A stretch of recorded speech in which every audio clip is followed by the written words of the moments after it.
hello. And I hope you're having a very wonderful Reaxmas. And this year I've got a gift for you. Let me just make sure I know what it is. What's that?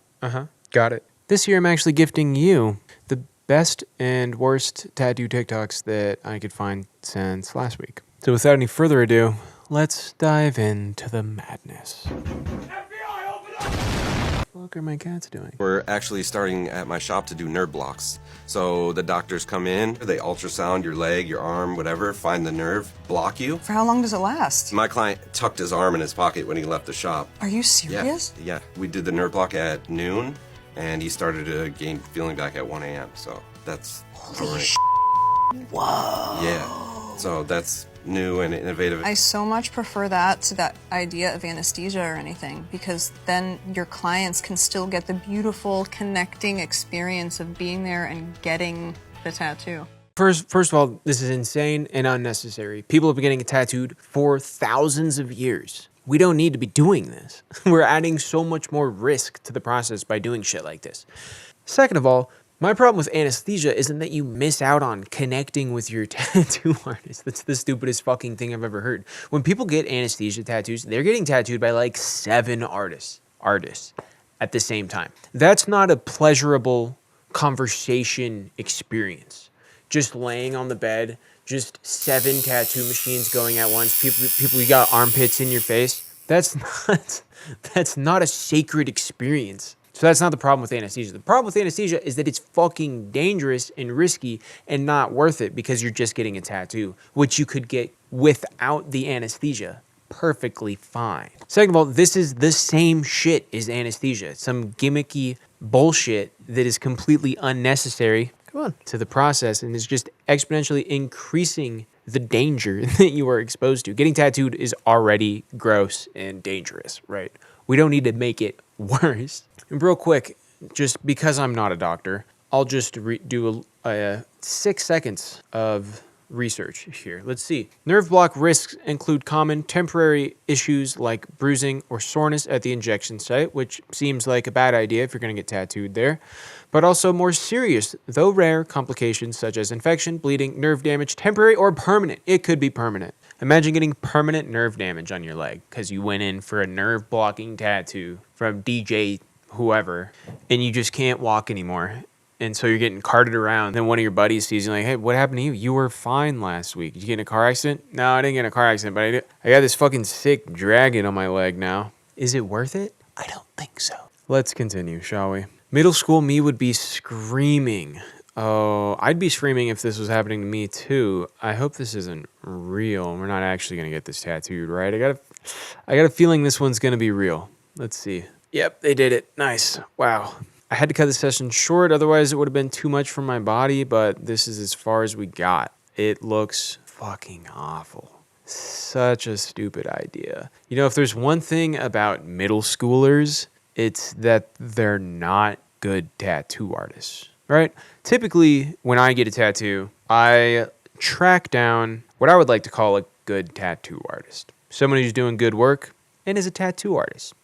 It's not that complicated, actually. But I find them, and I say, I would love to get a tattoo from you that you can draw or whatever, you know? I'm usually not going to my sister-in-law's middle school and tracking down a child who could conjure up some sort of drawing for me that I could then take to the worst tattoo artist I could find. Because that's what it seems like this person did. I did do a little bit of research. They're getting fucking smoked in the comments for this, and honestly, rightfully so. People are very mean, and what I'm gonna do is I'm just gonna add fuel to the fire. I'm just gonna hop right in there and participate too. I think it's a terrible tattoo choice. Middle schoolers aren't known for good choices. Maybe don't pay tribute to them in your tattoo. Make adult decisions. I don't know. Moving on.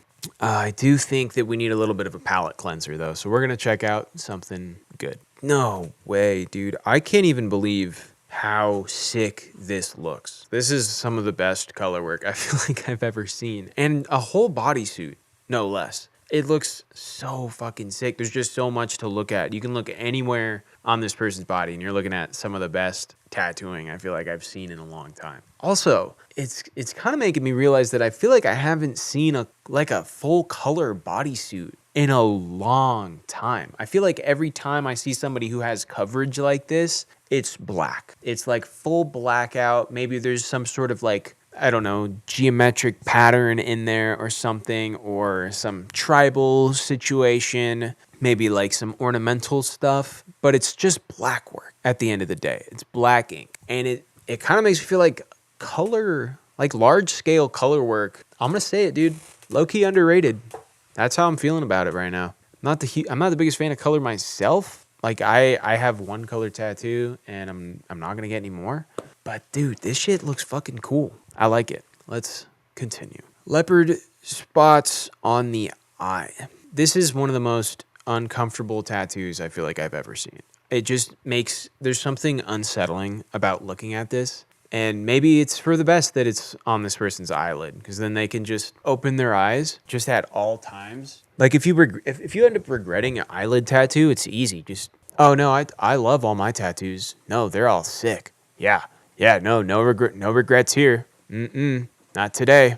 Like, you only really see it when someone's sleeping. You know what? It actually reminds me of, what's that phobia? Come on, the phobia of like holes. Tryphobia. Yes. Oh, fuck, dude. Okay, I might be tryphobic. Shout out to all my tryphobes. If you're tryphobic and you don't like pictures of holes, not like that, I'm going to put some uncomfortable pictures on the screen. In 3, 2, 1, boom. This is what this tattoo looks like to me, especially because they use this weird red color. Why would you use red? It looks like there's like a skin condition. Terrible, terrible idea. These pictures are very uncomfortable though. Not a big fan of that. Let's continue. Tattooed shoes. Okay. This is going to be crazy. It looks really Dude, I feel like I got violated. That was so fast. These are fucking ridiculous. I don't even know. I don't know why you would do that. I do have some tattoos on the tops of my feet, kind of closer to my toes. They don't feel that great. They weren't the most painful tattoos I've ever gotten, but they certainly hurt. And all this shading, I mean, to do both these in one session is kind of crazy. Client's on some next level shit. 1 second.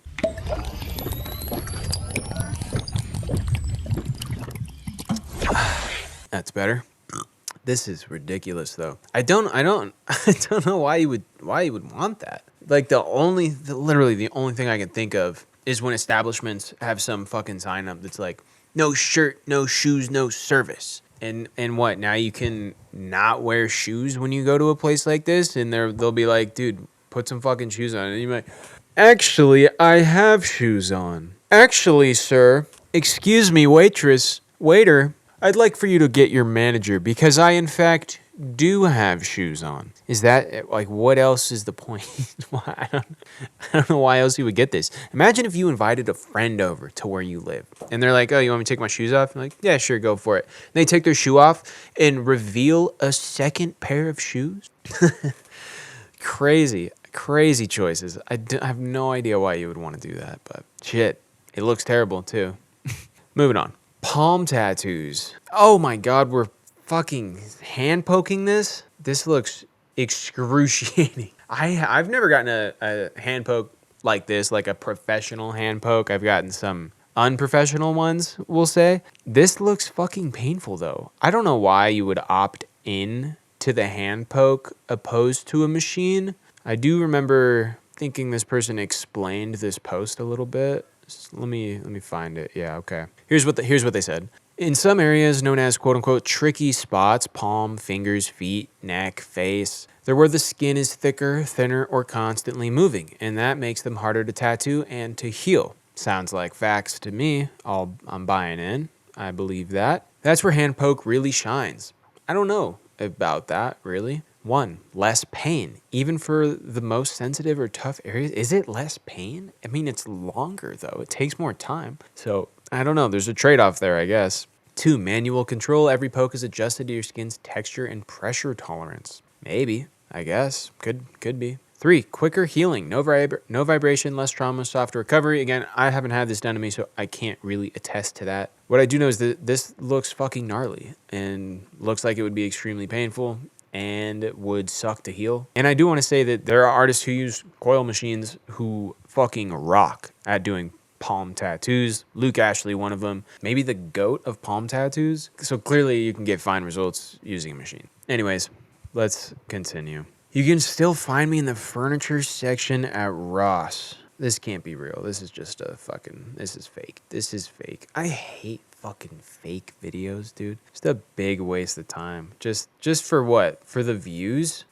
Oh yeah, it was definitely for the views. Not gonna name this artist, but they're like 8 to 10 views on their TikToks. I don't even know how you get that little views on a TikTok of a tattoo you did. I didn't even know that was possible. I was not very good at tattooing, and I think that's a given. If you're out there shopping around at anywhere, if you're shopping and you see somebody tattooing in the store, don't get tattooed by them. Just if you happen to run across those specific circumstances, I'd advise against it. I don't think you're going to get a good tattoo. Any artist who's tattooing inside of a store, probably not doing that good at tattoos. I don't know why it is that really talented, reputable artists aren't setting up their station inside of a fucking 7-Eleven. I don't know why that is. Only the bad ones are doing it. Crazy. This fucking chair, dude. I need a new chair. Also, by the way, I just want to thank you for hanging out with me, spending a little bit of time with me. Appreciate anybody who's watching these. If you like what you see, hit the like button if you feel like it. If you want to see more videos, you can subscribe. And if you don't want to see me ever again, I don't know, kind of your problem. I'm definitely going to keep posting videos. And with that, let's get back to the video. All right, I'm going to let you in on a little secret here. This is the worst spot that you can get a tattoo. And I'm not talking about this back piece, obviously. I'm talking about what they're covering up in this back piece. This little shoulder blade tattoo right here. For some reason, it's an extremely common spot to get tattooed. And it never really made any sense to me because your back is one entire piece of real estate, right? And so to take up just a tiny little fraction of it off to the side, it felt a little weird. But this video is a great example, again, as to why I don't think it's a great spot for a tattoo. Because if you're getting tattoos and you don't want a back piece right now, I promise you, you're going to want one at some point. So that's why I don't recommend people to get a little tiny tattoo on their shoulder blade, because when you eventually want the back piece, now it has to be a cover-up, just like this guy. And depending on what you want for a back piece and what style and what the tattoo on your shoulder blade looks like, it might not be that big of a deal, but why risk it? Like if you're going to get a tattoo this big, put it in a spot that's that big. Save the back for the back piece. Next. Whoa. Trippy, dude. That's pretty crazy. The effect was achieved. The artist did a great job. It's cool. The only thing that I can really think about is that, tattoos look their best in the fresh photo right after they're done. Okay, that's as good as it's ever gonna look, and it's just gonna deteriorate over time. Okay, it's gonna bleed, it's gonna fade, lines are gonna thicken up. It's just kind of how it goes with tattoos, right? Your body doesn't want them. It's eating up the ink. There's sun exposure. Yada yada yada. And so when I see a tattoo like this, the whole point of it is to not look sharp. To me, it just kind of defeats the purpose of getting a tattoo. I think it looks cool. Like I said, I like it. It's just not something I would ever get because as it ages, you might not even really be able to tell what it is. None of the lines in this tattoo are actually extremely sharp. They kind of have this feather to them. And eventually, I just feel like eventually it's not going to be recognizable. That's it. It might work out. Okay, maybe, but that's where my head goes. Okay, I don't know what it is, but there's something about tattoo videos where the client starts off with getting numbing cream in them in a time lapse that just directly correlates to a bad tattoo incoming. I don't know what it is. I haven't done enough research, but I'm 99% confident that if a video starts off like this, it's not going to end up with a good tattoo. This is already, we can see this guy's work on the walls in the background and this stencil going on the chest. It's not going to be good. It's not going to be good. I don't know why I can tell by looking at this stencil. I just can. It's not. There's something about stencils that look like this. And yeah, this is a rough tattoo. My favorite part is how it just ends super abruptly down there. It's got the classic terrible looking clouds. It's a rough tattoo. This guy's teeth are so fucking white too. Jesus Christ. Yeah, insane. I think it's really interesting that the hear no evil, speak no evil, see no evil I don't know, dolls. They look like they're dolls made out of stone or something. All of this looks like it's made out of stone. I don't really know if that was the goal, but that's what it looks like. What else we got? Maybe we'll check this out just to contrast a little bit. This is just a nice looking tattoo. In a world filled with really bad black and gray tattoo artists, it just feels like an injustice to not show you a good black and gray tattoo. All the clouds look good. Okay? They're got smooth shading, not scratched in there. It's a nice composition. It fits the spot well. Jesus's face looks incredible. The hand, the cross, the globe with "the world is yours" is a little dumb and might not look as good for as long, especially on the edges of those words. But overall, this is a pretty fucking great tattoo. All right, I saw this video. This was insane. This dude's tattooing with his feet. He is disabled, so this is his only option if he wants to tattoo. And I just thought that it was insane. It's insane that his work looks as good as it looks, given that he's tattooing with his feet. There are so many tattoo artists out there who are miles worse than this guy, and they can use their arms. They can use hands. And one of the biggest benefits of being able to use your arms and hands is you can get your face really close to what you're tattooing. This guy can only get this close. Like, this guy's not really able to get that close to these tattoos because he's using his feet. Super crazy. Major props. Wellington tattoo. Yeah, I mean, fuck, dude. For using your feet, yeah, this one, dude, pretty crazy that he's able to be this precise using his feet. The man can adapt. That's for fucking sure. Better than a lot of tattooers I see on here. You know who you are. All right. We have two more. They're both really bad. Maybe let's do the worst one. I have less to say about this one. This was just one of the worst cover-up tattoos I've ever seen. Like, what the fuck is this? How do you get yourself into a situation like this? Dude, oh my God. I guess a couple things we can learn from here. If you're gonna get a shit tattoo, get it somewhere you can see so that when you get a shit cover up of your shit tattoo, you can at least see what's happening. Because you would have no way of knowing what the artist is doing while they're back there fucking your shit up. You'd have no idea. And then you just get up, all done, check it out in the mirror. Just this massive black blob on your shoulder. God, that would suck, dude. Just gotta be one of the worst tattoos I've ever seen. Crazy. Yeah. Don't get a bad tattoo in a spot you can't see. And I guess the other thing we can learn is research your tattoo artist, okay? And I know that's kind of a blanket statement and might not really mean that much, but in this context, what I mean is look to see if they do cover-ups. Look at their Instagram, because that's what they use as their portfolio. Are there cover-ups on there? Are they doing cover-ups? Do they do them all the time, maybe? If there's a lot of cover-ups in there and they look good, you're good to go. Nothing to worry about. But if they have cover-ups in there and they're just covering shit up with a random black blob, I don't know. Maybe go somewhere else. Just a thought. All right, this is our last video. Buckle up. Does everybody remember twist tattoos? That whole trend where people just suddenly realized that their tattoos moved when their bodies moved?